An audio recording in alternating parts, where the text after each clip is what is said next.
Uh,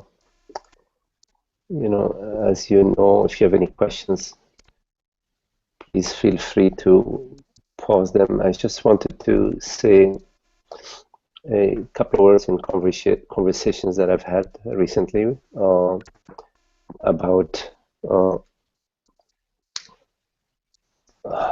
the revelation of the self, that it is not about feelings. There is a big confusion that we're trying to pursue an experience and try to reach happy states.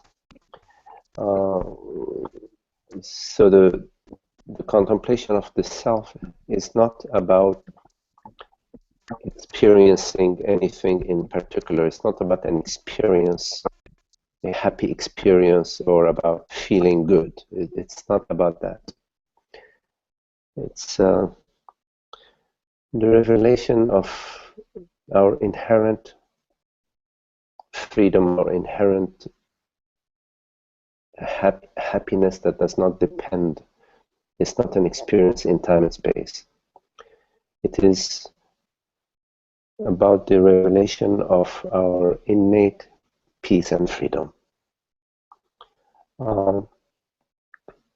Often in our contemplations of the self, we have some insights.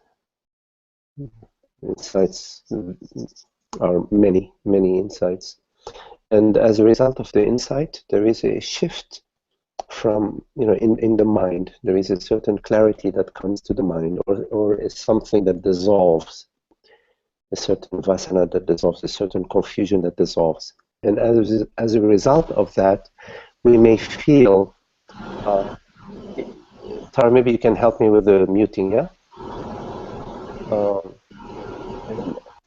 As a result, we may feel a certain exalted state, but although that may occur and does occur for most of us, that is not what the revelation of the self is. It's not about an accumulation of experiences or about attaining a certain state. I just wanted to clarify that. I'm not sure if there would be questions that pertain to that, but that is an important topic to understand along the path. So if you have any questions, anything that you want to explore, to contemplate, would be happy to look into that together.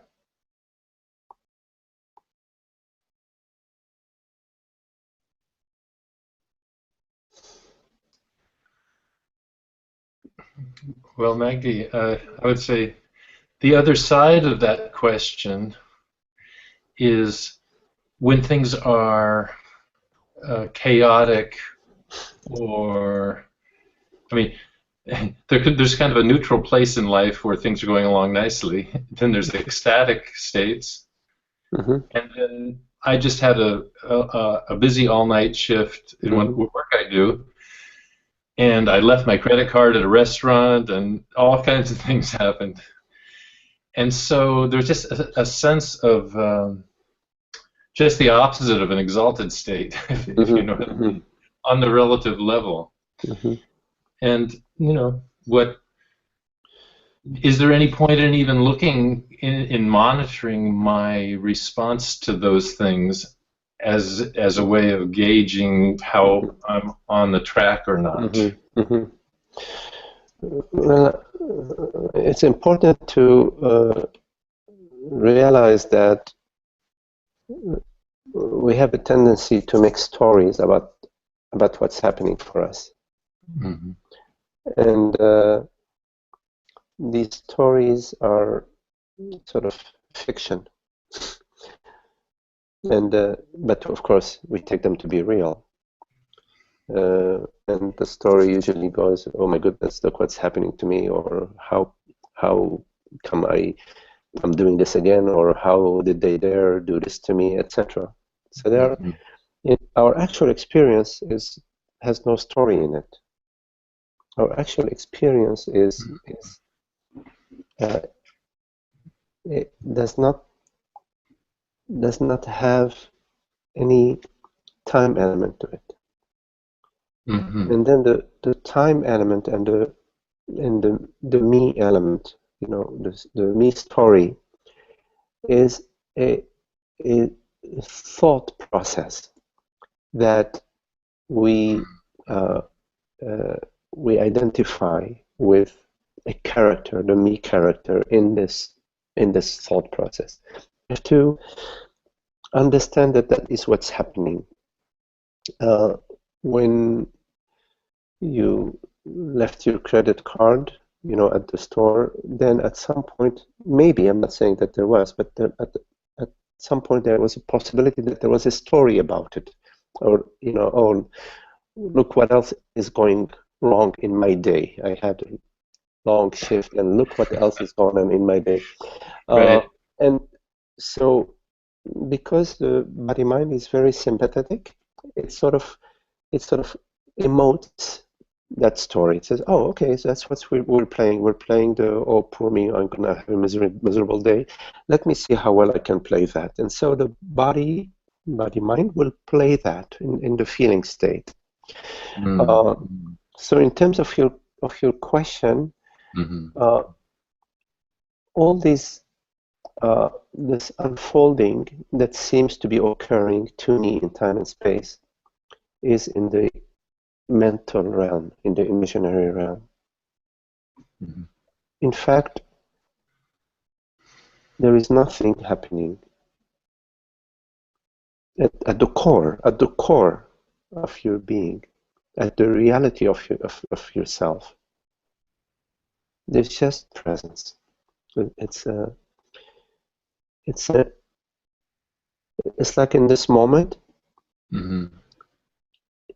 you could say there is an image, but more truly or more real, in a more real way, you could say there is presence, there is awareness. But again, like when you opt for the image, you say, well, oh, there is the image and that's what's happening, Mm-hmm. then you have in a way chosen to give primary, or let's say not maybe not primary, but to give importance, to give emphasis, to emphasize your Mm-hmm. attention Mm-hmm. onto the image, which is fine because you can then contemplate, oh wow, what a beautiful image, you know, what this is very lovely. Look at these trees, look at these beautiful flowers, look at these friends visiting me, etc. You could then enjoy that. But what the virus in this in sort of leaving presence, sort of, you never really do, but relatively speaking, in leaving presence and turning your attention onto into the images that are happening on the screen, Yes. the virus is when you also take yourself to be a character that's arising, and of course that's arising in time and space, and that is bound to suffer the destiny of forms. That is when the unhappiness comes in, you see. When you invite friends over and you're enjoying their company, all of that occurs without necessarily you being identified as a personal self. It can occur Mm-hmm. just in the space of love and beauty and enjoyment and celebration. Uh, so coming back to your question about Frank, the hang on just a second. I need to sure, turn down. There's a noise in the other room. okay, Sweetie, that's too loud. I can't hear Maggie.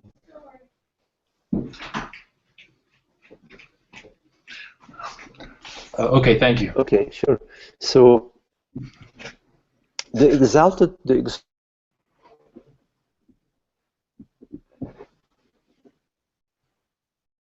Hmm. I don't know if you can hear me, but you're frozen. You're frozen now. Your picture and there's no sound. State or the Uh,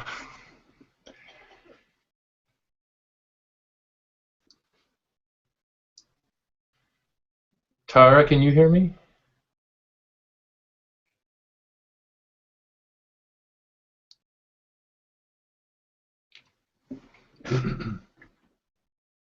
okay. I think we had a little glitch. Are we? Are Yes, we back? you've been not transmitting for the last minute or two. Yes. Okay. Tara did notify me, so I was trying to figure out what's going on, and Just I cannot just at the figure it out. punchline, you were going to.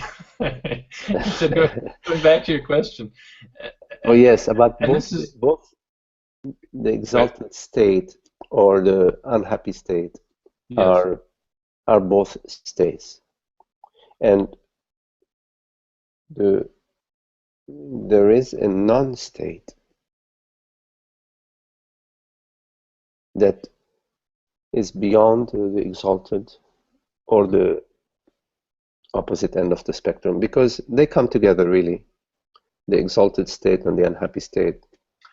It's the same, two sides of the same swing, you know. The pendulum swings north and swings south. It's still the same movement in a way. So you could say, or I could say, when I do pranayam and I go into a beautiful, peaceful state, I do recognize that it's not really different because I'm here anyway. Yes, but when you do, you know, pranayama and you go into a different state, Mhm.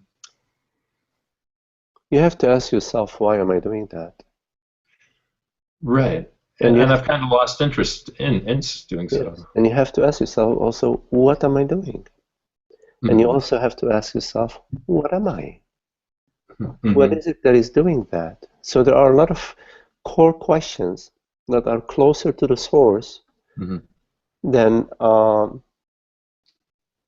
the enjoyment of pranayama, which, you know, I'm not putting it down. I'm just talking in terms of the Yeah. contemplation of the self turns its attention in a different direction. Right. So it's like if those core questions are being engaged, then in my experience, then the allure of going for state, going for particular states is pretty much gone. And then Mhm. this, on the other side, the mundane aspects of life and rushing around, taking care of things isn't so discretionary. It's more like, oh, all this needs to be done. Interesting. Mhm. You know, what really needs to be done is to awaken to the self, awaken to your true nature. Hmm. Hmm.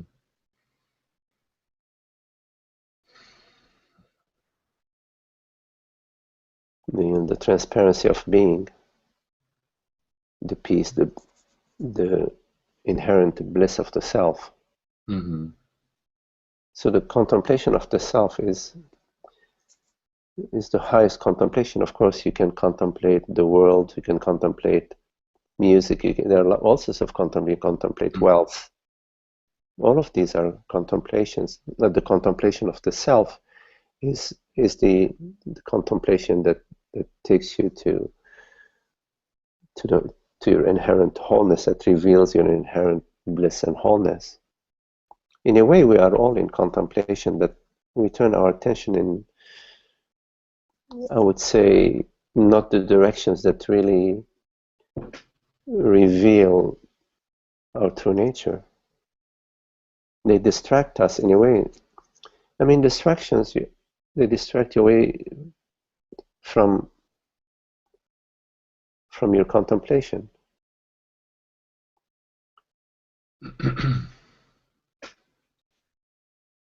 everything that you do when you go for a walk in nature, you're contemplating the self.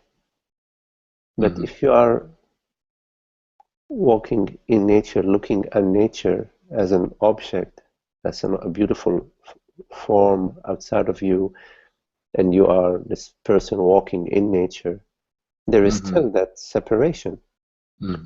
But what happens in nature, which is if you spend enough time in nature, that it's sort of the stillness and the wholeness of nature and the impermanent quality of it, how it's constantly changing. It sort of brings your attention to the changeless. It sort of resonates the peace and the stillness. So when you go for a walk in nature, it's good not to chit chat too much, to just sort of be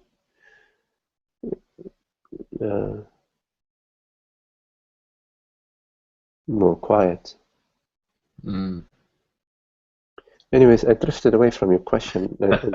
So you were just giving some nice advice. I mean, because when we were talking about the states, I was thinking the very same thing. My favorite thing, in a way, is just to walk in nature, not to try to get into some space, into a yogic space.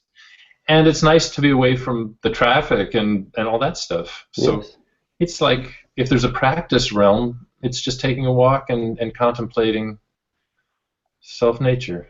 So I can relate to what you say. Yes. Yeah, that's good.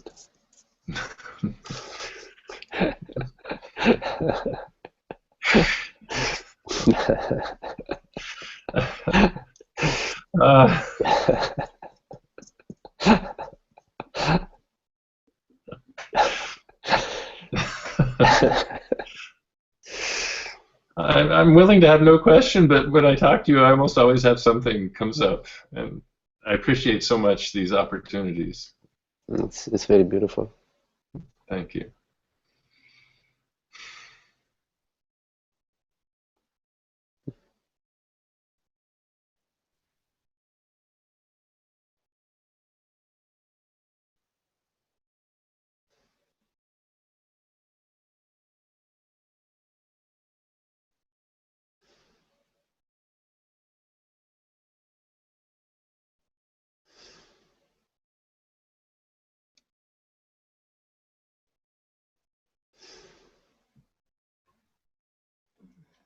Oh, hi, Magdi.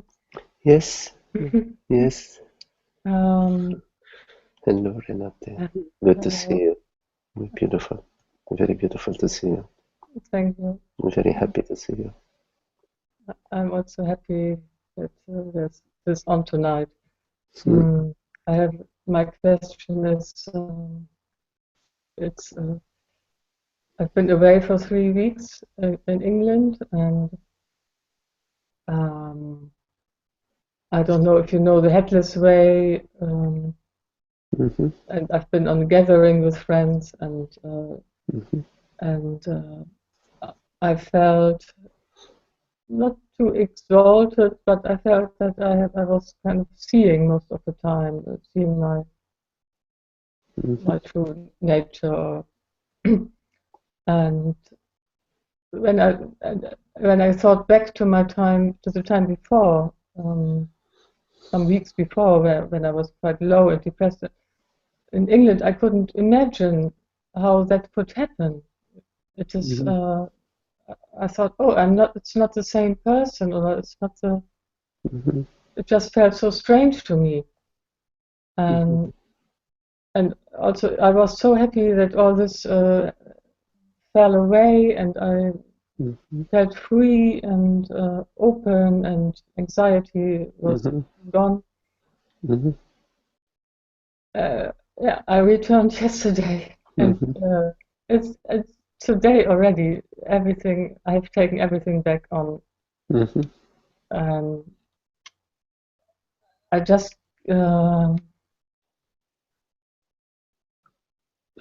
I don't know why it is, what makes this so. it seems that I am kind of grasping to the old that is here in my surroundings. And it's only when I'm away from this, then the new thing can come in.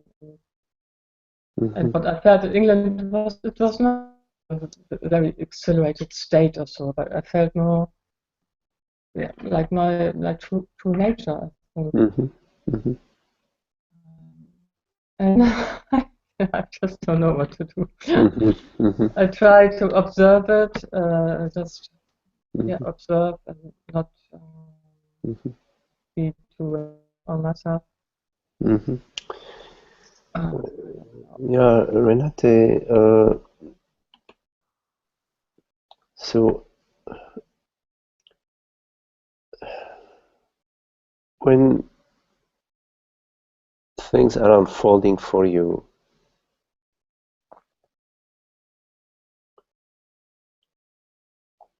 they're unfolding in the space of awareness, let's say, using that term. They're unfolding in your knowingness, in your awareness. Like right now, you're perceiving this perception, and it's arising, and there is a space that is unmoved, that is knowing this perception. Yes? There is a space that is completely still, completely free.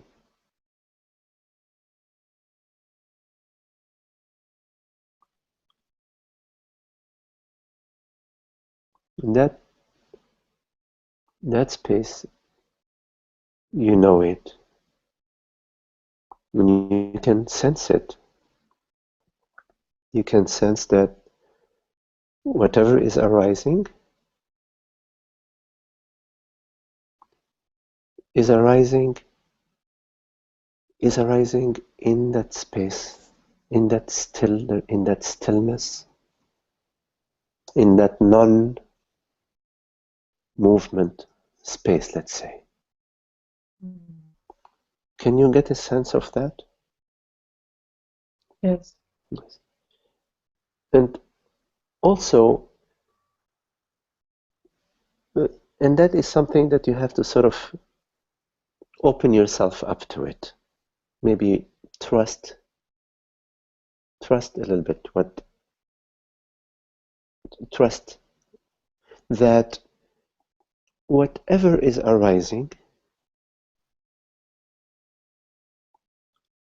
first of all, it does not touch you.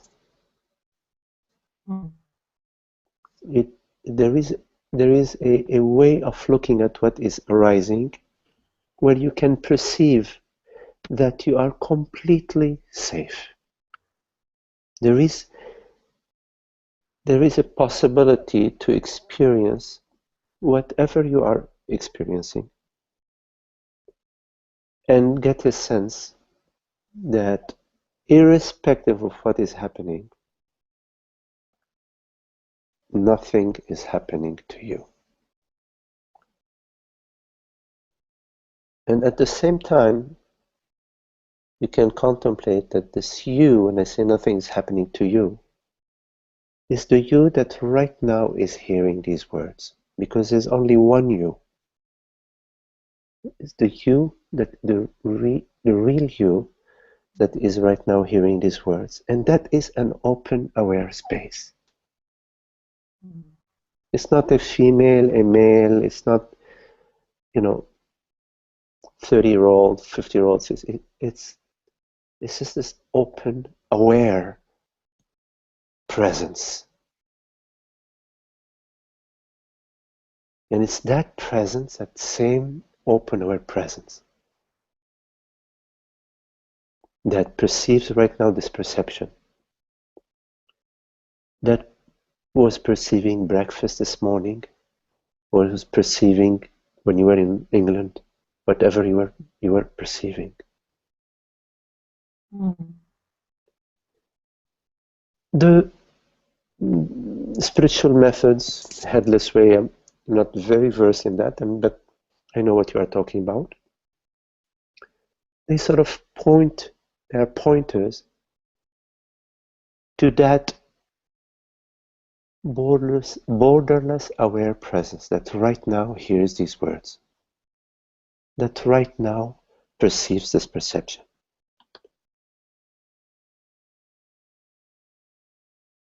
It's a pointer that opens you to what you already are, and you can get a sense of that peace, of that stillness, of that presence. And that presence, that peace, that stillness is complete freedom.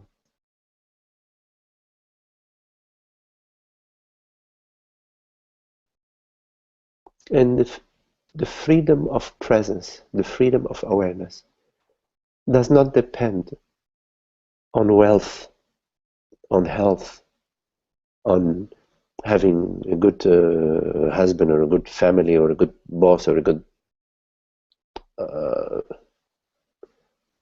situation. Like the dreamer, the night dreamer is completely free of the dreams that arise for it. It doesn't matter if it's a fire, a volcanic eruption, or a beautiful lake, a walk by a beautiful lake. So you have to turn your attention to that which you know you are. You can sense it. I know you can sense it. I can sense that you sense it. That peace, that stillness. We all know, Renate, about the mind and, oh my God, this is happening, and this person promised, they broke their promise, and all the affairs and travails of the world and the mind and the body. But that is not what I'm talking about. I'm talking about the self, the truth that I am. The inherent freedom and the inherent bliss of the I. So the storyline is Renate went to London or England and had some experiences and was more at peace and so on, and now Renate is back at home and there is this and that happening and the same old stuff. That's the story. Yes? But what is it that perceives the thought? What is it that perceives the storyline? Because the story is just a thought. It's this thought, this moment. And of course, I understand this particular moment there is no thought, it's just presence, just because we are contemplating the self, and the self is not thought. But whenever there is a story, notice it's just this thought, and then this bodily sensation. But also, there is the stillness, the peace, the presence, and the freedom of the self. That's inherent. It's not something that you attain. It's not something that you lose because you're having a bad day. Don't worry so much about the bad day, the good day, the happy body, the unhappy body. Don't worry so much about that. Turn your attention to the presence. Don't pursue any happy experience or a better experience, because pursuing in itself is unhappy. Because there is an assumption already in pursuing. The assumption is that what is happening is something bad is happening to me. It's an assumption. Because you have assumed yourself to be something, somebody, some person. And if you assume yourself to be somebody, some person, I guarantee you that there is going to be endless unhappy stories. But you don't need to assume yourself anything. You can leave that alone. Let it be. You just notice awareness. Notice presence.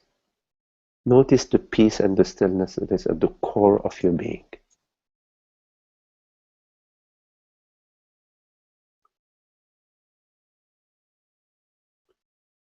There's one kind of thing that comes up again and again. It's it is another thought. I can see that, but I kind of tell. I can't believe that the presence is stronger than like physical injury or being tortured or anything like that. I don't know why I always fantasize about that. But everything arises in presence, yeah. Everything arises in presence, and everything, no matter what it is, requires presence, requires awareness. All bodily sensations, no matter what they are, toothache or losing a limb, what all bodily sensations, a stomach ache or hunger, arise in awareness. So there is a primacy. The primacy of awareness. No, is that? I prefer to be dead. You prefer to be dead. When in time the body will die. But why have a preference now while the body is functioning? Why have any preference? Why the preference? Tell me why. Or ask yourself why. Why is there a preference? Because of fear. And so when there is fear,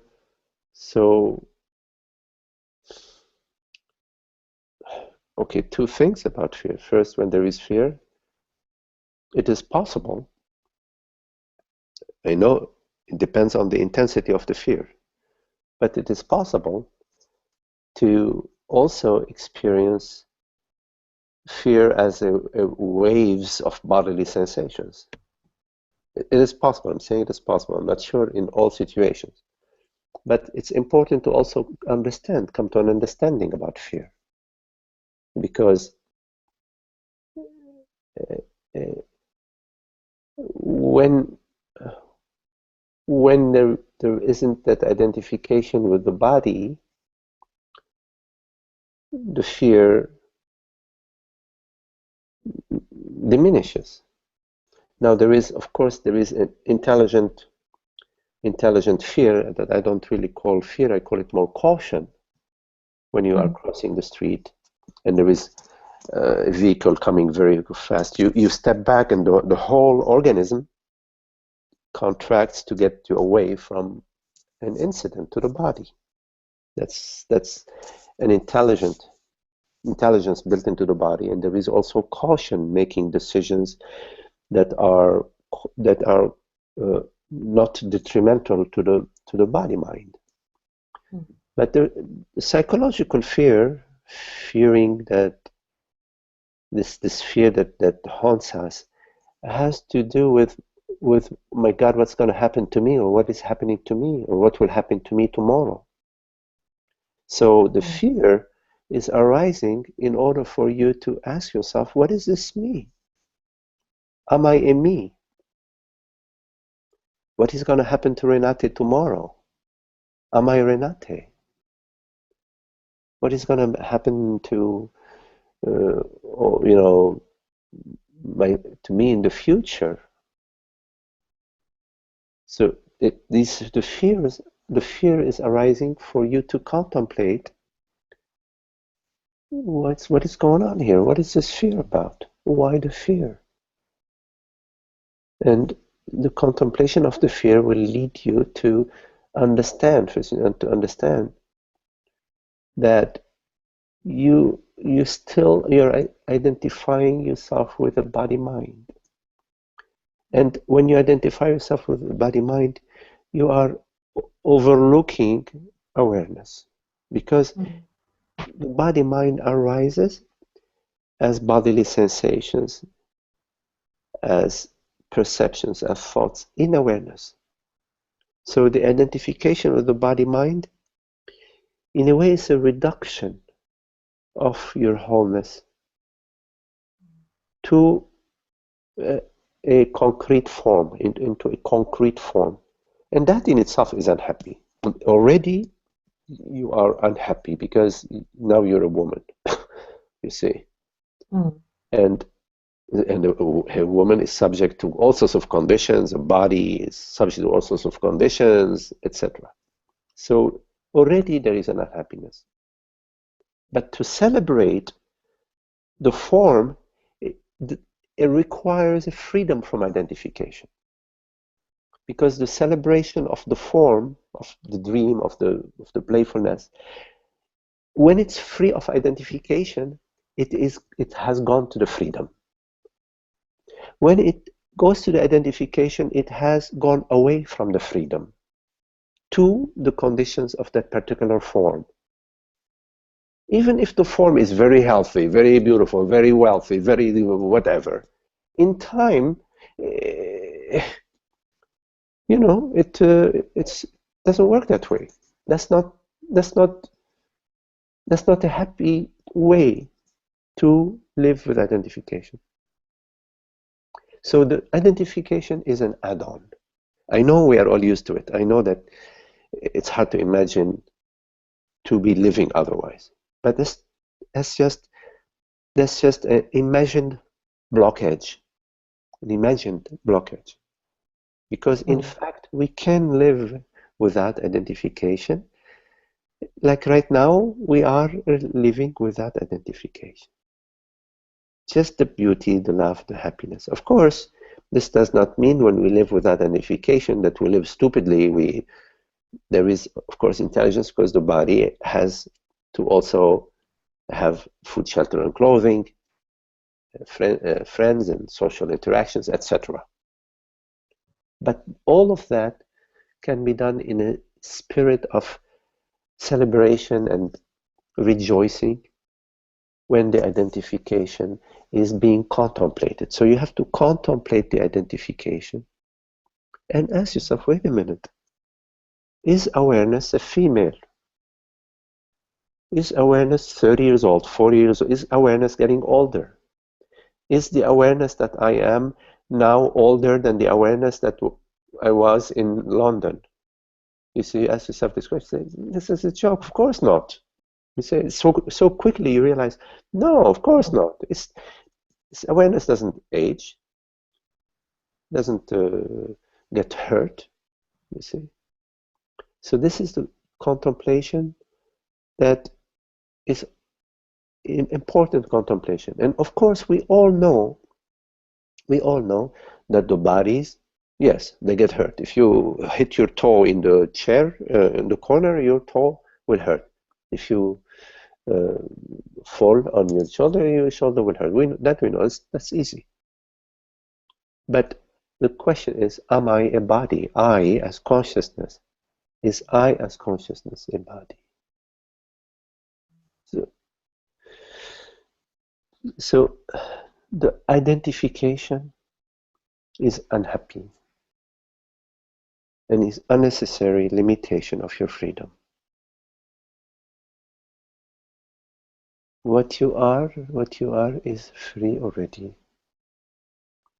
And it's not meaning a happy body or a happy mind or a happy relationship. It doesn't mean that. I'm talking about what I am. Talking about the self. I'm talking about what I truly am. It's joy, beauty, love, sweetness. It's a delightful beingness, you see. So You can delight in beingness by not buying into the habitual identification. Don't continue to maintain a story, the Renate story. Don't try to build a better Renate story. Don't forget about the story. Who cares about it?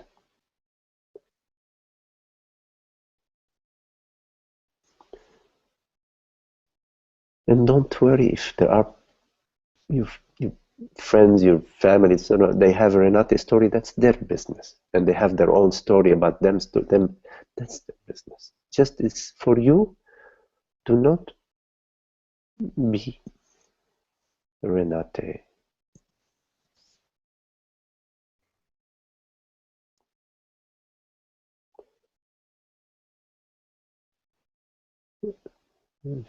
Just trust the self.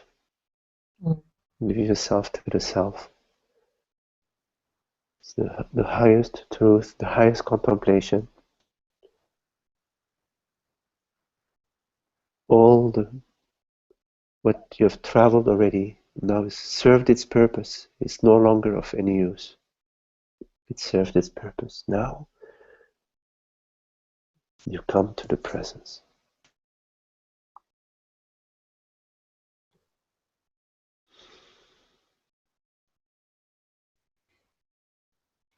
Thank you. Okay, beautiful. Very lovely to see you, Renate. Yeah.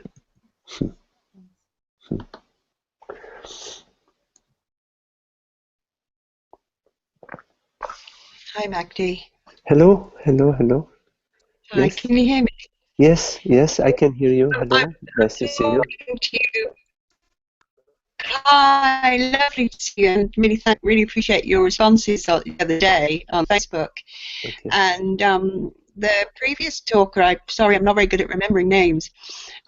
What I've observed regarding kind of what I think he was talking about is a sensation would arise, and it's like a knee-jerk reaction to try and manage it and fix it and think about it and put a story to it, like you were saying.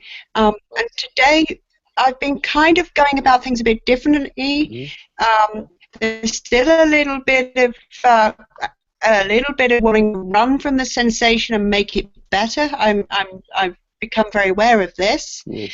But when the mind started chattering, I just wasn't going to go there. Yes. Absolutely not going to go there. I didn't want to hear what it had to say about the feeling.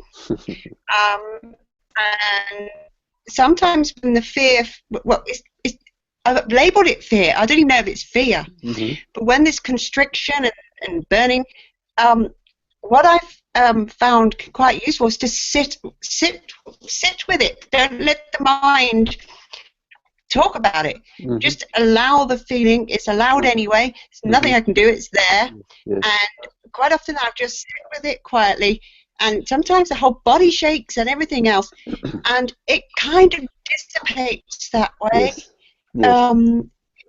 It dissipates much better than if I'm there trying to figure out what I need to do next. What is this all about? Because I think the habit has been, over the history, there's been a lot of stuff, things that humans can do to other humans that I've experienced, and the knee-jerk reaction is to try and protect. But I realise now that it's fruitless because there's nothing to protect. My life's pretty cool, really. Yes. I don't really need to think about the sensation. Yes, thank you for sharing. That makes sense. Yes. It's very beautiful what you are saying. It's very beautiful to sort of not to be swept by the movements of the mind and the feelings and the sensation in the body. It's very, very wise to do that, to sort of remain as the presence untouched. and also to contemplate. It's not just simply about making it through, making it past the rapids. You know, it's not simply about being able to manage the thoughts and the emotions, all the conditioning that arises. But it's also about coming to the full revelation of what I am. So there's also a questioning that goes on, an inquiry that goes on into what am I truly? What is the reality? What is it that is real? What am I truly? This is an important inquiry. Am I something? Am I something known, something perceived? Am I a body-mind? Am I an event in time and space? Or am I this aware presence? This is a contemplation of what am I truly? Am I this aware presence? And this aware presence, is this aware presence dependent on anything? Is it dependent on a body-mind? Is it dependent on an experience? Is it dependent on any form? This is the inquiry to come to the let's say beyond the mind to the reality of the self, which is universal reality. So it's very beautiful to be navigating what you shared with me, the way you are navigating the body-mind events that are arising, and also the contemplation of what am I? What is it that perceives right now? What am I truly? And Yes, to come to the let's say revelation, not just an understanding, that I am this aware presence. Yes, I am this aware presence, and this aware presence has no borders. He is not a male or female. Has no limitations. Yes. Yes. yes. There is a coming into that is very sweet. I think I was away at the weekend at Yoga Festival and I met Rupert Spira, Yes. and I've been following some of his contemplation meditations and they've been really awesome, and Yes. and I've got a real sense of something. I can't put a word on it. I was talking to him about it. It's like a scent, but it's not a smell. And that arose over the weekend. And it was really beautiful, and it wasn't ecstatic or anything. It was just like a knowingness of something. Nothing. I don't know. I can't explain. I've been doing his contemplations. They're kind of meditations, but they're more asking questions. Yes. And and they've been really, really, really useful. Yes. I was just wanted to ask you, when one contemplates these questions, the answers are not to come from the mind, are they? We just sitting in the silence and I mean, because it's difficult not to get into an expectation of yeah. Well, you know, something. yeah. When an expectation arises, it is arising for somebody. Yes, it's somebody who is expecting something. So this somebody is let's say an old habit, you know, that I am somebody, and that this somebody that I am needs to have an experience. Yeah.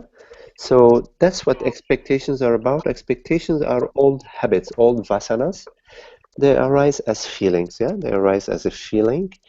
And then the mind picks up the feeling and says, "Oh well, I need to get that." And I, meaning I, the body mind. Yeah, I, the body mind. And yes, when you are contemplating the self, it's not at the mind level. It's at the level of stillness and beingness. So there is a quality of stillness that is not seeking anything. It's not pursuing anything, because there is an understanding that seeking and pursuing starts with the assumption of incompleteness, starts with an assumption of lack, starts with an assumption that I am immortal, body, mind, I'm a man, a woman, and I'm lacking something, an experience, an enlightenment experience, etc. So the contemplation of the self is not at that level. It is not at the seeking level. And when the seeking arises, then the contemplation perceives that process, the me process that is lacking and missing and needing and desiring and incomplete. The contemplation perceives that, and when it perceives that, it smiles. It smiles. It says, aha, I see, I see. Hello, hello, dear friend. Hello and goodbye, dear friend. Yes, yes, hello and goodbye. Because we know that game. Yes, we know that game of, okay, I'm lacking, I'm pursuing, And so, yes, the contemplation is at the level of the self, at the level of consciousness. There is not necessarily an understanding, a mind activity in that process. Now there are some contemplations that start with a mind activity, such as it may start with the question of, well, everything appears in this aware space. So what am I? Am I what appears, or am I the aware space? So this maybe starts at the mind level, but it takes you beyond the mind. It takes you to the self. It takes you to consciousness. Yes. So as long as your interest in your contemplation is a personal interest, there is a virus in it, because you are unknowingly still interested in serving the me, the person. But when your contemplation becomes impersonal, then you are in love. You are love, and it's out of love, not personal love, because love is not personal, it's a universal love. Out of love, you are contemplating the self. You are contemplating truth. You are contemplating, what am I truly? Yes, there is only one I, which is the universal self. Yeah, I think the seeking bug is pretty big, isn't it, for everybody? The seeking energy is it's arises, and and I can see it very clearly now, and it gets quite subtle as well sometimes. Yes. Well, in time, energy.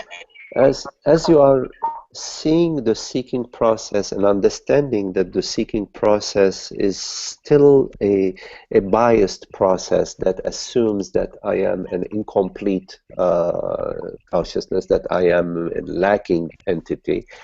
As long as you when it arises, you understand that that's a process arising.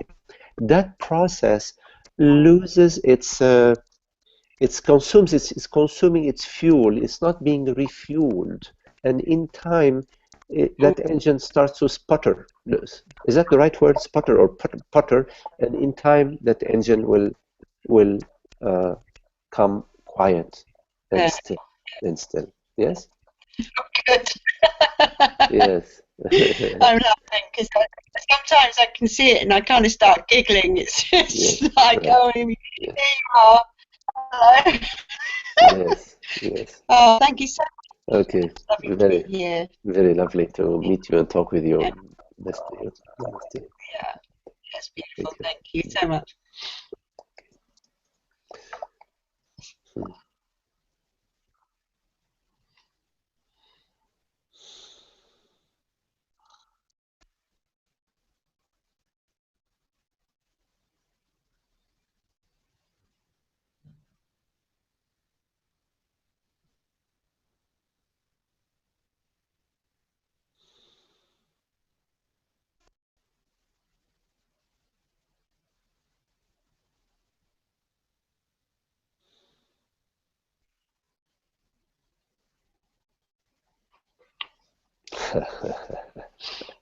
And then sputtered.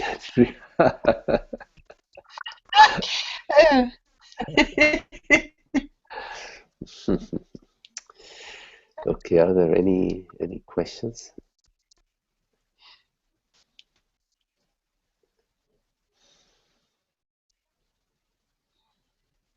Well, as usual, it's very beautiful to be with you. Thank you for your lovely company and your questions and your presence. So we'll see you again next week. Namaste, everyone. Namaste. Okay, see you and see you, everybody. Thank you. Okay. Thank you, Magdi. Okay. Yeah.